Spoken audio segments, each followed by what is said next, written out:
Hi friends, welcome to my channel.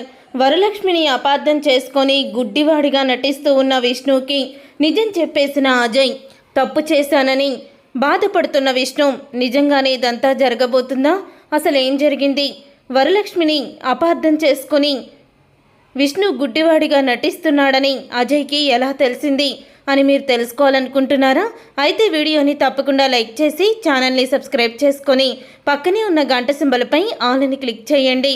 ఇక విష్ణు అయితే కావాలని తన మీద తనే విష ప్రయోగం చేసుకొని పిల్లల ముందు నేనే ఆ విషాన్ని తనకి కల్పించి చంపించాలని చూశానని పిల్లల్ని నమ్మిస్తుందా? ఇప్పుడు తను నా కంట్లో వేసిన ఐ డ్రాప్స్ వల్లే నా కంటి చూపు పోయిందని నటిస్తూ పిల్లల్ని తనకు కూడా నేను దూరం చేస్తానని విష్ణు అయితే గుడ్డివాడిలాగా నటిస్తూ ఉంటాడు. తర్వాత ఇక వరలక్ష్మి చాలా బాధపడుతూ ఉంటుంది. తన తల్లి దగ్గరికి వచ్చి పిల్లలు నా నుంచి దూరం అయిపోతారేమోని నాకు భయంగా ఉందమ్మా అంటూ కుమిలిపోతూ ఉంటుంది. వరమ్మ, నువ్వు ఇక్కడికి వచ్చేసాయి, పిల్లలు నీ దగ్గరికే వస్తారు, వాళ్ళు నీ పిల్లలమ్మా అని అంటూ ఉంటుంది.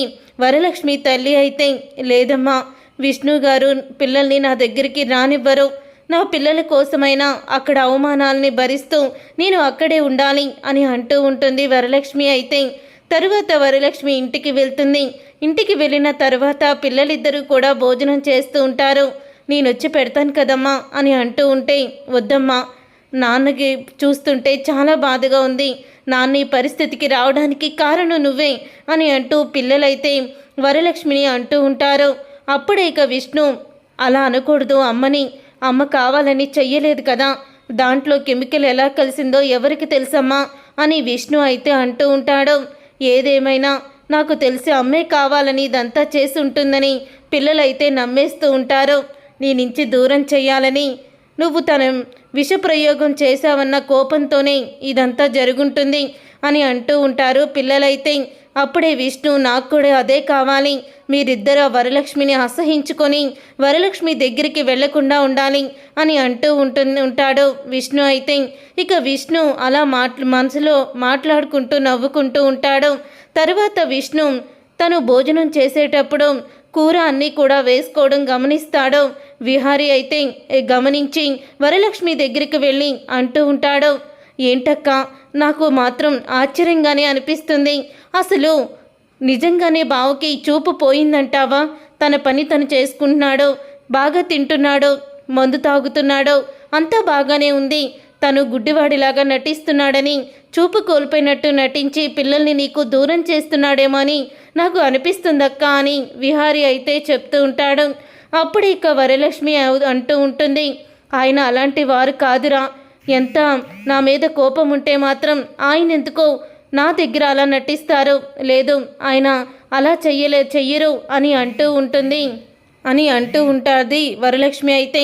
వరలక్ష్మి అన్న మాటలకి నీ మంచితనమే నిన్ను కాపాడుతుందక్క అని విహారీ అంటాడు. తర్వాత విష్ణు దగ్గరికి వెళ్తూ ఉంటుంది వరలక్ష్మి. విష్ణు దగ్గరికి వెళ్ళేసరికి విష్ణు అయితే మందు కొడుతూ ఉంటాడు. అలా మందు కొట్టడం చూసి ఏంటి విష్ణు గారు, ఎందుకు మీరు ఇలా చేస్తున్నారు, ఎందుకు మందు కొడుతున్నారు అని అడుగుతూ ఉంటే అప్పుడే ఇక చెప్తూ ఉంటాడు విష్ణు అయితే, నీ వల్లే కదా నాకు ఈ పరిస్థితి వచ్చింది, నువ్వే ఇదంతా చేసింది అని తిడుతూ ఉంటాడు. ఇక దాంతో తనైతే చాలా బాధపడుతూ ఉంటుంది. మీ అయితే ఈలోపు పిల్లలైతే వస్తారు. ఓహో, పిల్లలు వచ్చారా, రండి రండి అని అంటూ ఉంటాడు విష్ణు అయితే. పిల్లలు వచ్చిన సంగతి నాకే తెలియలేదు, మీకెలా తెలిసింది అని అడుగుతూ ఉంటుంది వరలక్ష్మి. నా పిల్లల గురించి నాకు తెలీదా అని విష్ణు నాటకం ఆడుతూ మొదలు పెడతాడు. అప్పుడే ఇక వరలక్ష్మికి అనుమానం వస్తుంది. నిజంగానే విహారీ చెప్పినట్టు ఈయన చూపు కోల్పోయినట్టు పిల్లలిద్దరిని నాకు దూరం చేయడానికి ఇదంతా చేస్తున్నారా? ఒకవేళ చూపు కోల్పోయినట్టు ఆయన ఇంత డ్రామా ఆడితే ఈ జన్మలో ఆయన్ని నేను క్షమించను అని అంటూ ఉంటుంది వరలక్ష్మి అయితే. ఇక వరలక్ష్మి అన్న మాటకి అప్పుడే ఇక విష్ణు, ఏంటి వరలక్ష్మి నా వంక అలా చూస్తుంది, ఒకవేళ నేను నటిస్తున్నానని తెలిసిపోయిందా ఏంటి, నేను గనక గుడ్డివాడిలాగా నటిస్తున్నానని వరలక్ష్మికి తెలిసిపోతే పిల్లల్ని తీసుకొని వెంటనే ఇక్కడి నుంచి వెళ్ళిపోతుంది, ఇక పిల్లలు నాకు శాశ్వతంగా దూరం అయిపోతారు అని అనుకుంటూ ఉంటాడు విష్ణు. తర్వాత ఇక విష్ణు గదిలో ఉండి అలాగా అటు ఇటు తిరుగుతూ డ్యాన్స్ వేస్తూ ఉంటాడు. అలా విష్ణు గదిలో ఉండి అటు ఇటు తిరగడం అంతా కూడా ఇక అజయ్ అయితే చూసేస్తాడు. ఇక అజయ్ చూసేసి గదిలోకి వచ్చి, రే విష్ణు, ఎందుకురా ఇంత నాటకం, చూపు కోల్పోయినట్టు ఎందుకింత దిగజారిపోయి నటిస్తున్నావో అని అడుగుతూ ఉంటాడు అజయ్ అయితే. అప్పుడే విష్ణు, నాకు చూపు ఉండడమేంటి, నాకు చూపు లేదు, నేను గుడ్డివాణ్ణి అని అనగానే, రే నువ్వింక నాకు ఏమి చెప్పొద్దురా, నీ గురించి నాకు తెలీదా అని అంటూ ఉంటాడు అజయ్ అయితే. నిజం చెప్పరా, నేను గదిలోకి వచ్చేసరికి నువ్వు డ్యాన్స్ వేస్తున్నావో, అంతా బాగానే చూస్తున్నావో, మరి ఇంకెందుకు అందరి ముందు చూపు లేనట్టు నటిస్తున్నావో? నీకు చూపు పోయిందని వరలక్ష్మిని అత్తయ్య ఎన్ని మాటలు అంటుందో నీకు తెలుసా? నోటికొచ్చినట్లు మాట్లాడుతున్నారు. పాపం వరలక్ష్మి అలాగే భరిస్తుంది అని అంటూ ఉంటాడు అజయ్ అయితే. భరించాలరా, భరించాలి, ఎందుకంటే నా పిల్లల్ని నాకు దూరం చేయడానికి తన మీద నేనే విషప్రయోగం చేశానని నా పిల్లల్ని నమ్మించింది, నా పిల్లల్ని నాకు దూరం చేసి నా కూతురు చేతి నన్ను కొట్టించింది అని అంటూ ఉంటాడు విష్ణు అయితే. నోరు ముయ్యిరా, ఎవర్రా నీకు చెప్పింది నీ మీద నింద వేయడానికి తను విషప్రయోగం చేసుకుందని అని అంటూ ఉంటాడు అజయ్. మరి ఇంకెవరు చేసుంటారు? తనే చేసుకుంది, అందుకే ఆఖరి నిమిషంలో అది చెడగొట్టుకొని కొంచెం మాత్రమే పాయిజన్ తీసుకుంది, పిల్లల ముందు నన్ను చెడ్డవాడిగా చిత్రీకరించడానికి అని అంటూ ఉంటే, నువ్వు పొరపాటు పడుతున్నావురా.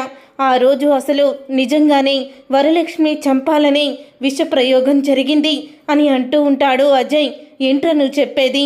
వరలక్ష్మి చంపడానికి ఎవరు విషప్రయోగం చేస్తారో, వరలక్ష్మి మీద ఎవరికి అంత కోపం ఉంది అని అడుగుతూ ఉంటాడు. ఇంకెవరికరా, ఆ ధర ఉంది కదా, ఆ ధరకే, ఆ ధర వాళ్ళమ్మ ఇద్దరూ కలిసి ఈ నాటకం ఆడారు. కూల్ డ్రింక్లో విషం కలిపి వరలక్ష్మిని చంపేయాలని చూశారు. తరువాత అది వాళ్ళకి కుదరలేదని పాయిజన్ బాటిల్ తీసుకువచ్చి నీ జేబులో వేశారు. ఈ విషయం నీకు తెలిస్తే మేము ఎలాగైనా సరే, నీకు తెలిస్తే నువ్వు చంపేస్తావేమో అని అత్తయ్యని బతిలాడారు, కాళ్ళు పట్టుకున్నారు. వరలక్ష్మి అప్పటికి క్షమించనని చెప్పేసింది. చిన్న మాత్రం నా కడుపులో ఉన్న బిడ్డని చంపొద్దని వదినా అని కాళ్ళ వేళ్ళ పడ్డాడు. అందుకని వరలక్ష్మి ఆ విషయాన్ని నీకు కూడా చెప్పకుండా వాళ్ళకి ఎటువంటి శిక్ష వేయకుండా వదిలేసింది.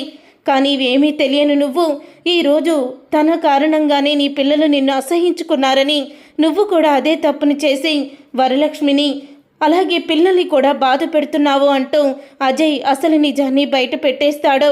అది విని ఒక్కసారి విష్ణు అయితే షాక్ అయిపోతూ ఉంటాడు. నిజంగానే ఇదంతా జరిగిందా అంటూ స్టన్ అయిపోతూ ఉంటాడు.